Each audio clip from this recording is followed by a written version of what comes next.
নমস্কার বন্ধুরা, good morning. আজকে আবার একটা নতুন টিপস নিয়ে চলে এসেছি আপনাদের সামনে। বন্ধুরা, রোজ ওয়াটার। তো বন্ধুরা, এটা এখনই সবাই বলবে এটা আবার কি টিপস, এটা সবাই আমরা জানি। কিন্তু বন্ধুরা, আমরা সবাই এটা জানি, কিন্তু আমরা আমাদের কুড়ামির জন্য এবং আমাদের সময়ের অভাবে আমরা বাজার থেকে যে রাসায়নিক যুক্ত রোজ ওয়াটার কিনে লাগাচ্ছি। বন্ধুরা, এটা যদি আমরা বাড়িতেই বানিয়ে ফেলি, খুব সহজেই কিন্তু বানানো যায়, বেশি জিনিস লাগে না। তো বন্ধুরা, আমি দেখিয়ে দিচ্ছি কেমন শুনুন আপনারা যে কেমনভাবে বানিয়ে রোজ ওয়াটার ফ্রিজে বেশি দিন সংরক্ষণ করে লাগানো যায়। তো বন্ধুরা, আমরা দুটো যদি গোলাপ ফুল নিই, বা অনেকের বাগানে দেখবেন গোলাপ ফুল ফোটে, তাদের তো কোনো সমস্যাই নেই বানানো।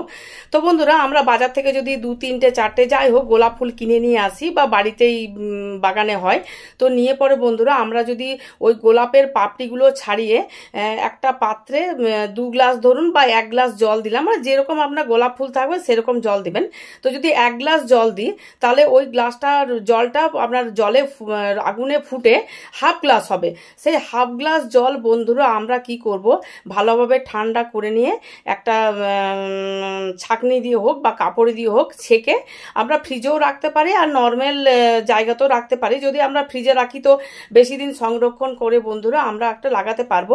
রোজ রাতের বেলায় যদি ওই অরিজিনাল আমাদের ঘরে বানানো যদি গোলাপ রোজ ওয়াটার যদি আমরা নিই বন্ধুরা, আপনারা ফল নিজে নিজেই বুঝতে পারবেন। Thank you.